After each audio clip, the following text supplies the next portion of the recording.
Greetings again everyone, and now it's time for something new.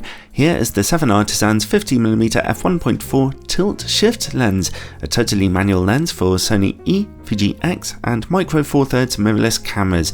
Some websites mark it as being an APS-C camera lens. I have no idea why though, as I fully tested it on full frame and it was absolutely fine. This is in fact a full frame camera lens.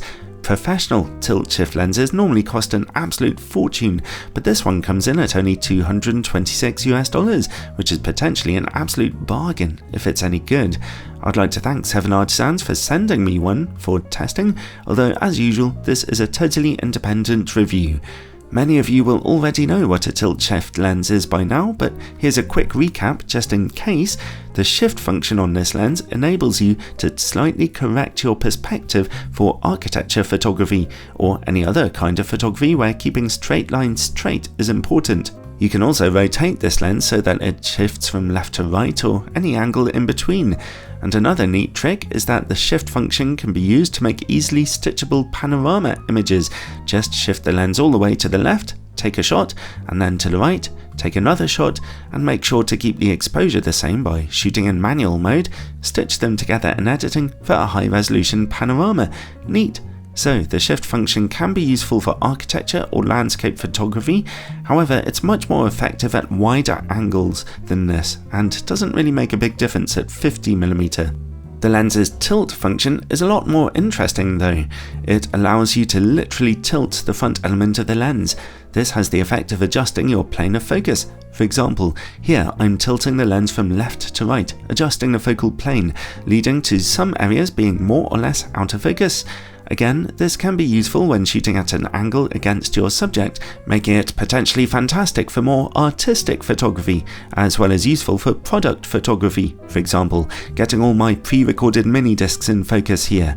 So, the tilt shift functionality of the lens is interesting and occasionally helpful, and the tilt function especially fun. And another bonus for this lens is its extremely bright maximum aperture of f1.4 for getting deeply out of focus backgrounds and for getting shots in darker situations. The lens itself is small and good looking. It doesn't have quite the same perfectly tight controls of an expensive professional tilt shift lens, but you can get it to work quite precisely nonetheless. It's made of metal and very tough, although there's no sign of any serious weather sealing. The lens is totally manual. Manual focus, manual aperture, manual everything, although all tilt shift lenses and a lot of serious macro lens users shoot without autofocus anyway. The tilt function has a tightening screw and a turning dial for relatively easy control. The shift function only has 5 settings to it though, so that's a lot more basic. But like I said before, shifting doesn't have a very big effect on a 50mm lens anyway. The lens's focus and aperture rings turn smoothly with just the right amount of weight, and the iris mechanism has 12 aperture blades. As you can see here, the lens suffers from a moderate amount of focus breathing, zooming in a little as you focus more closely to your subject. The front filter size of the lens is 46mm. It doesn't come with a hood, but it does come with a metallic lens cap that screws onto the front, something I really hate. It takes ages to get on and off as a result.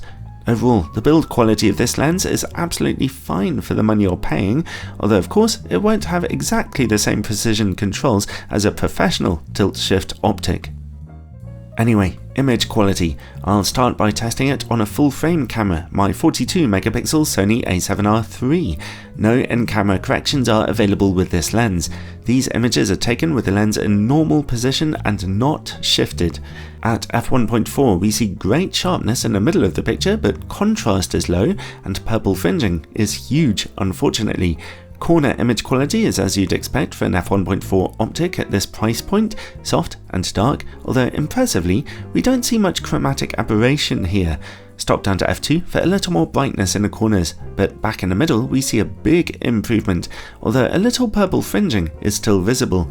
At f2.8 though we see perfection in the middle.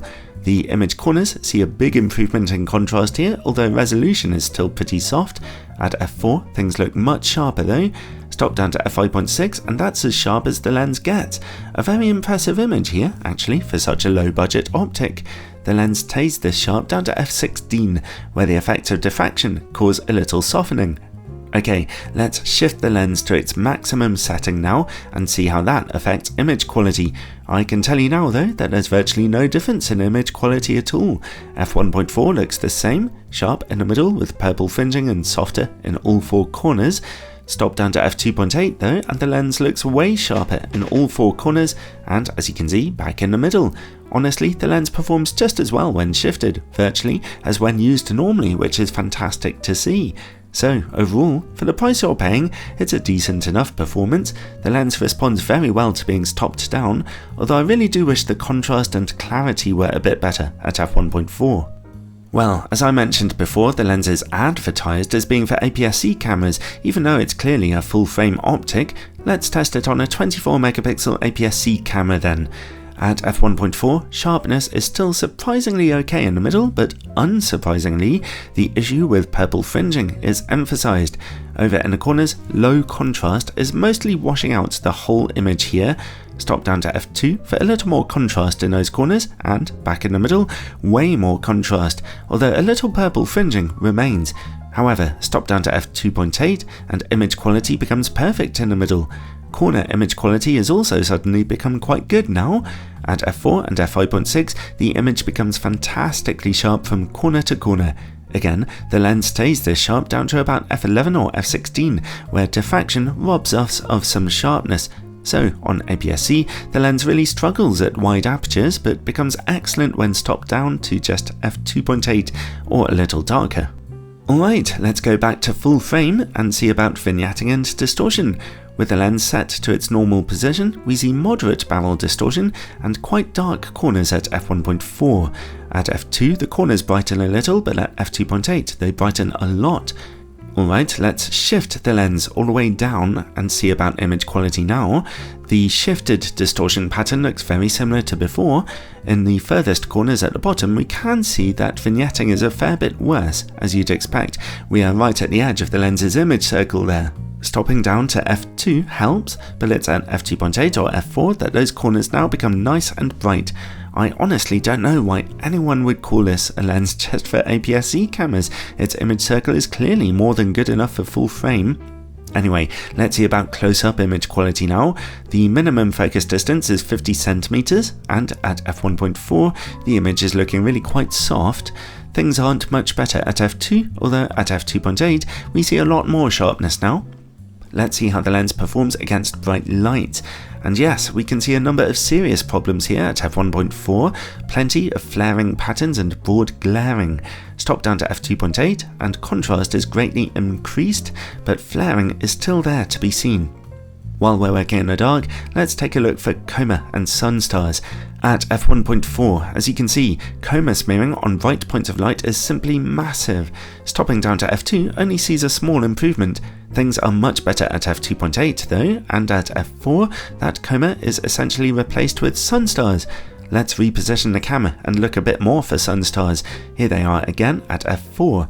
They become stronger at f8, but even if you stop down to f16, they don't get any stronger than that. Let's see about the quality of this lens's bokeh now.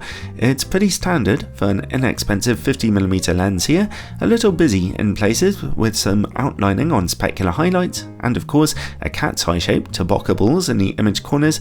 Nothing seriously offensive though. And finally, related to bokeh comes longitudinal chromatic aberration. At f1.4 it's clearly there, and also at f2. Stop down to f2.8 though and it's beginning to clear up, and at f4 it's pretty much gone.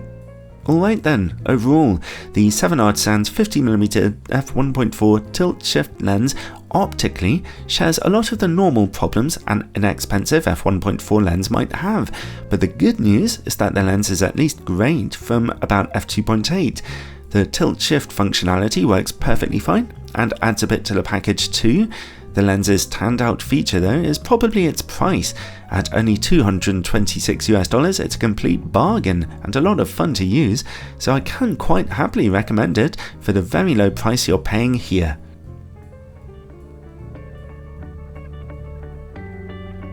Thanks for watching everyone, and if you find these reviews helpful then do check out my Patreon page where supporters get all kinds of exclusive bonus content and of course a warm fuzzy feeling inside for helping these reviews to keep trucking on.